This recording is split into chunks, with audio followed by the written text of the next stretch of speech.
we are now witnessing the post-cancellation, post-purity style of politics that the Republican Party has ushered in.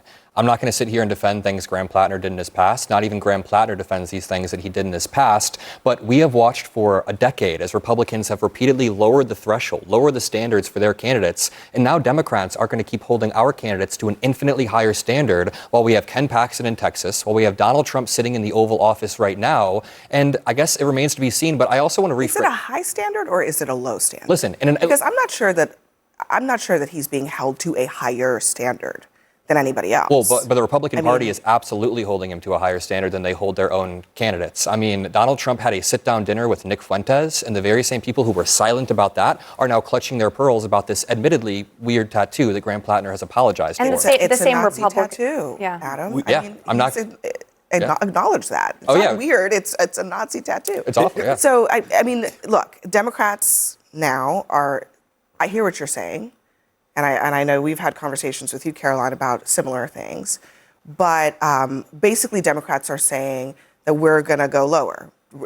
They go low, we go just as low. I think that Democrats are trying to reframe this away from Graham Plattner's personality and towards a race between Graham Plattner versus Susan Collins. Susan Collins is somebody who rubber stamps all of Donald Trump's worst impulses, from stripping health care away from tens of millions of Americans that will lead to death. We talked about the affordability issues. We talked about ICE even. I mean, Susan Collins rubber-stamped Kristi Noem, which led to the death of Alex Preddy and Renee Good. So I'm not going to sit here and judge Mainers who want to push against the status quo. It's not my place to judge. If Graham Plattner can earn their trust, then he earns their trust. But I think what's missing in the analysis here is that Graham Plattner just won a Democrat primary by running on the best aspects of President Trump's 2024 campaign platform. If you look at Graham Plattner's platform, he ran on no foreign intervention in the Middle East, no new wars. He ran on D.C. has been working for the elites and it has stopped working for the working class, which is very similar to President Trump's original drain the swamp message. He ran on bringing back U.S. manufacturing, working class issues. He's an anti-establishment working class candidate. And that's the Democratic Party. Here's what you guys are missing. She is making an important point. He ran on that, and that's what he won. This is a version of the type of politics, of a type of populism on the left that Trump ran. At least he ran on it on the right. I'm not sure we could argue he governed quite that way, but he ran on it. My gut tells me this is a byproduct of the wrapping of the messenger as much as it is the message itself. He looks like a dude. Let's just say what it is. He's got the scruff. He's got the edge. At a moment in which Democrats were... I actually would say that. It's the politics. I don't think it's that. Allow me to finish, though. Allow me to finish, because it's actually the Democrats who did this whole autopsy on what it is to be masculine. Did you guys? Did you ever release that? I've never seen it. Allow me to finish. It's the Democrats who did this whole analysis about what it means to be masculine. They didn't do that because there wasn't a problem there. They didn't do that because there wasn't something that was happening on the right that they couldn't tap into. When I look at Graham Plattner, the first thing I think of, he looks like a dude. And he looks like someone who looks very different than many of the men who lead the Democratic Party. And I think that is an appealing aspect that Democrats need to talk about. And maybe the flaws are part of that package. No. You are correct, LZ, with that part. He looks like a dude. And when he first entered the race and he said, I'm an oyster farmer, I said, we got problems. Turns out he's not an oyster farmer. Turns out he's not a low-class guy. Went to Hotchkiss, got a bunch of money. He isn't what he says he is. Now, this isn't a reframing about turning this to Susan Collins. Susan Collins is the Republican every Democrat wishes every Republican was. No. She convicted Donald Trump. No. Yes, she worked with Joe Biden on a bunch of stuff. She is as bipartisan as they come. No, she's not. She rubber stamps everything. Susan Collins is the garbage. And by the way, come November, just like 6 years ago, just like we were seeing garbage polls about Lindsey Graham in South Carolina, we saw garbage polls about Susan Collins in Maine. Come November, she's going to wipe the floor with Susan Collins in Maine. Mainers don't want to be put in a moral quandary of saying Nazi tattoo versus. But when they learn about his scandals, just to be clear, when voters learn about Graham Plattner's scandals, you're going to like this. Trust me, just you wait. You're going to love me saying this. When voters learn about Graham Plattner's scandals, He beats Susan Collins. He goes up in the polls, 48 to 43. Republicans, I'm garbage telling poll. you, That you was a got it garbage off AI talking poll. about his That was a scandals. garbage AI You poll. have to talk about the fact that he wants to abolish ICE, which is a position that 70% of Americans do not support. Start talking about that, the platform please. that he's talking about. Yeah, it I was think that President is Trump's 2024 platform. it's not President Trump's platform. I mean, President Trump ran on on affordability, and they And lost the no new thread. wars, We have and lost, DC and is- right, And he and flipped all on of all of that, this. all We'll of get that has completely changed right now with President And Trump he's in office. politically paying And I for it. think to the point of Graham Plattner, he's not only someone that doesn't look like the establishment, but you look at the contrast between him and Janet Mills, someone who is the sitting governor of Maine,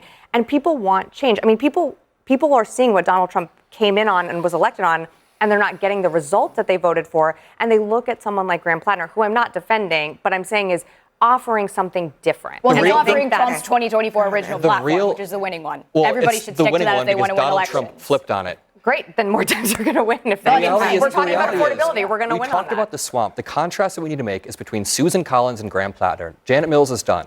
So Susan Collins is a definition of a swamp creature. She promised she would run for 2 terms. She's now running for her 6th term after her net worth is increased by 2,000%. What did Mark Warner say about that? What did half the She is Democrats running in the for. Senate say She is about the that? Same definition thing. of the swamp. The Senate currently has a 12% approval rating. So if Mainers want to gain trust in Graham Plattner, Will you scandals oppose or Mark not. Warner when he runs for re-election? I'm talking about Susan Collins No, versus well, Graham we gotta be Plattner. consistent. I also am not going to take this pearl clutching from Republicans who have zero to say about Donald Trump having dinner with Nick Fuentes. Have you condemned have, that? yeah. Have you condemned that? I Yeah, looked through your Nick Twitter. I didn't Fuentes see it. stinks.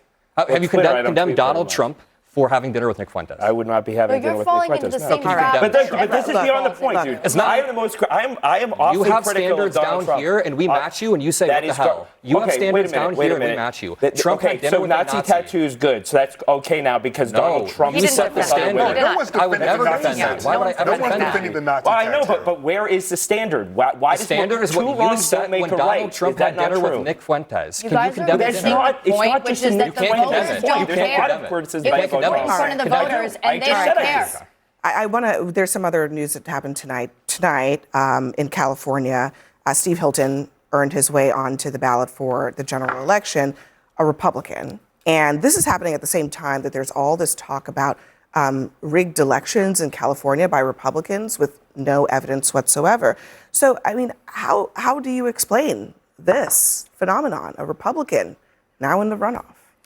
Because every single Democrat in that primary was asked a question on the debate stage, and I call it the Kamala Harris test, which they all failed, which is they were all asked the question, Gavin Newsom, how has he handled homelessness in the state? What grade would you give him? And they all go, well, I think I'd give him an A. Well, I think I'd give him a B.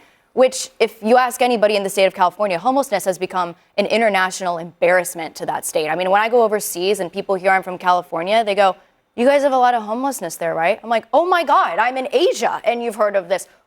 I don't understand. So a Republican was able to make it in because there's a lot of disaffected voters in California that feel that the state has been in decline for the last decade, and he ran moderate enough that he got in. Totally. No voter fraud, though. Right?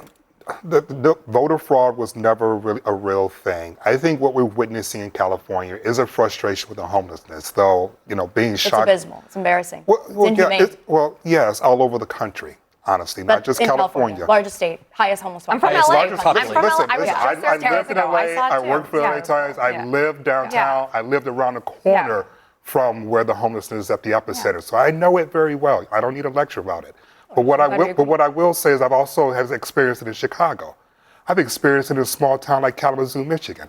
I've experienced it all over New York. I've experienced it in Phoenix. It's everywhere. So until we get the attitude that homelessness is an epidemic all over the country and not California's problem, we're not going to solve it. Now, when it comes to Mr. Hilton, I think the thing that makes him intriguing is the fact that he doesn't just talk about solving the problem. Because he has this business background, there's a belief that he'll know how to actually solve the problem and not just talk about solving the problem. I think that's what the outcome of the primary shows. His business background I helping think him. no matter what happens, like even though he has emerged as the person that is going to face Javier Becerra in November, California has not voted for a Republican in 20 years. I mean, since Arnold Schwarzenegger, I think Californians are going to rally around Becerra. It was a very tough primary for Democrats, and I think you're going to see that in November we will be saying Governor Becerra. But It's interesting because, I mean, this is perhaps one of the ripest moments for a Republican or a center-right candidate to run in California. And it strikes me that Hilton, he's in the runoff and probably helped by an incredibly fractured Democratic field. But Spencer Pratt in LA, maybe the biggest problem is that they have latched themselves to Donald Trump, who is, despite all the flaws of California, a very toxic figure in the state. Well, what you see with Steve Hilton right now, especially separating from Donald Trump on voter fraud allegations, he's trying to pivot even more to the center. All politics is local, especially in a statewide election. And in California, regardless of where you are on the political spectrum, whether it's homelessness or a number of other issues, we've heard Democrats on this network tonight just talk about the litany of problems California has. People are upset with the people in power.